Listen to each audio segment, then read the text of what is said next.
अनुग्रह हेतुकम, भगवान की कृपा के बिना वे तीनों दुर्लभ चीज मिल ही नहीं सकती सज्जनों। क्या क्या है वे? तो शंकराचार्य महाराज कहते हैं आगे, मनुष्यत्वम, पहला तो मनुष्य तन की प्राप्ति परम दुर्लभ है। मनुष्य तन भगवत कृपा से ही प्राप्त होता है सज्जनों, नहीं तो जीव को अपने भाग से 84 लाख योनियों में चक्कर लगाते लगाते न जाने कितने लाख वर्ष बीत जाएं, ये कोई नहीं जानता है। लेकिन कब की करी करुणा नर देहि, देते इस बिनहे तो सनेही। वह अनंत करुणा वरुणालय परम ब्रह्म परमात्मा अपने जीव रूपी पुत्रों को देख करके कृपा कर देते हैं। कृपा दृष्टि के द्वारा असमय में ही भगवान अनेकानेक योनियों में दुख पाते हुए जीवों को मनुष्य तन प्रदान कर देते हैं। ये भगवान की अहेतु की कृपा है। तो मनुष्यत्वम, मनुष्य तन की प्राप्ति परम दुर्लभ है। दूसरा, मनुष्य तन तो बहुतों को मिलो है। इस समय संसार में लगभग 8 अरब से ज्यादा जनता हो गई है ना तिवारी जी।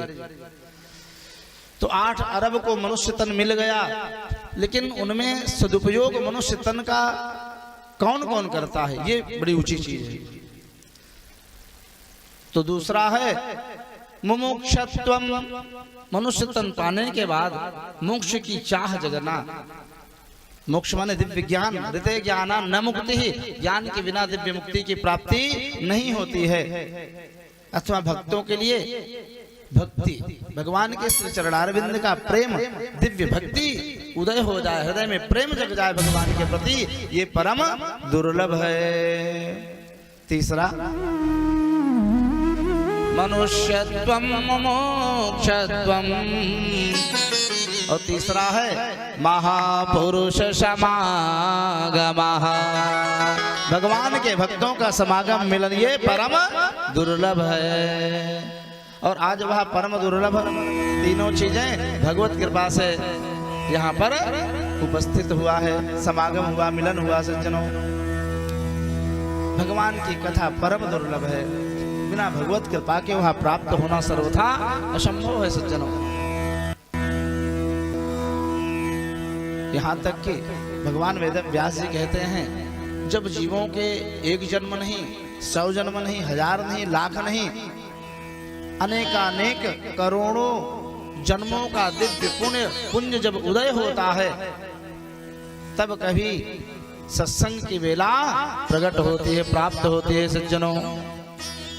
और सत्संग के बिना भगवान के चरणारविंद की प्रीति अथवा ज्ञान की प्राप्ति हो ही नहीं सकती है।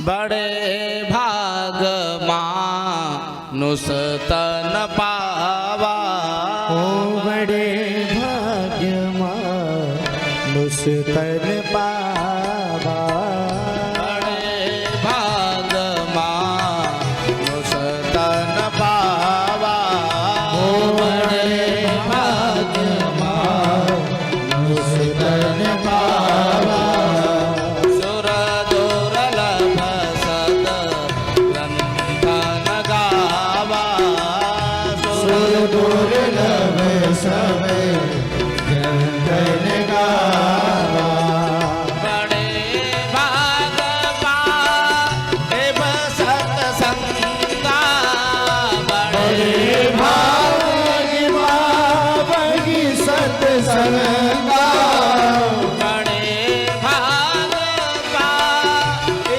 सत्संगा, बड़े भाग्य मावगी सत्संगा, लोग बिना ही प्रयास कोई भव भंगा, बिना ही प्रयास कोई सर्वभंगा, बिना ही प्रयास कोई भव भंगा, ओ बिना ही प्रयास कोई भवभंगा।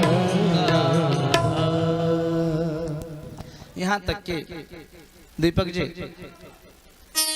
संसार में जिन लोगों ने जो कुछ भी पाया है, मति की रति गति भूति भलाई, जब जही जतन जहां लगी पाए, सो जानब सतसंग प्रभाव, लोक हूँ वेद नयान उपाओ। जितने भी लोग महापुरुष बने, परम भागवत भक्त बने, परम ज्ञानी बने, उन महापुरुषों के मूल में सत्संग की ही महिमा है। चाहे वो रत्नाकर डाकू हो, चाहे अंगुलीमाल हो, चाहे कोई क्यों ना हो, सबके उत्थान में, सबके उद्धार में, सबके कल्याण में मूल सत्संग ही है। इतना ही नहीं सज्जनों, सत्संग की महिमा इतनी विशिष्ट है कि स्वयं भगवान द्वारकाधीश श्री कृष्ण ने उद्धव जी से प्रभासक क्षेत्र में सत्संग की महिमा का गान अपने मुखारविंद से किया। हे उद्धव, कलयुग में मेरी प्राप्ति का सबसे सरल सुगम साधन है सत्संग। यद्यपि भगवत प्राप्ति के अनेकानेक प्रकार के साधन बताए गए हैं शास्त्रों में, ग्रंथों में, योग है, तपस्या है, ध्यान है, तीर्थाटन है, व्रत है, अनेकानेक प्रकार के धर्म के साधन बताए गए हैं। किन कलियुग काल में समस्त साधन कलयुग के द्वारा जकड़ लिया गया है सज्जनों। एकमात्र सत्संग भगवान नाम ही कलयुग के दोष से रहित है, मुक्त है सज्जनों।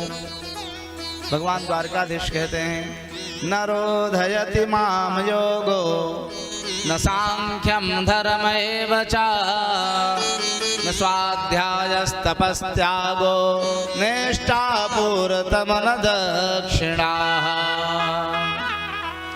व्रतानि यज्ञछन्दांसि तीर्थानि नियमायमाः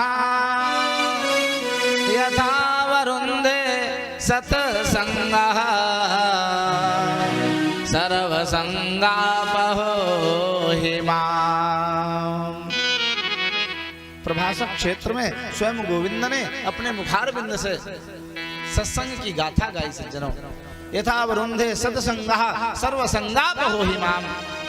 हे उद्धव, इस कल काल में मेरी प्राप्ति के लिए सबसे सरल साधन है सत्संग, मेरी मंगलमयी कथा, भगवान नाम जप।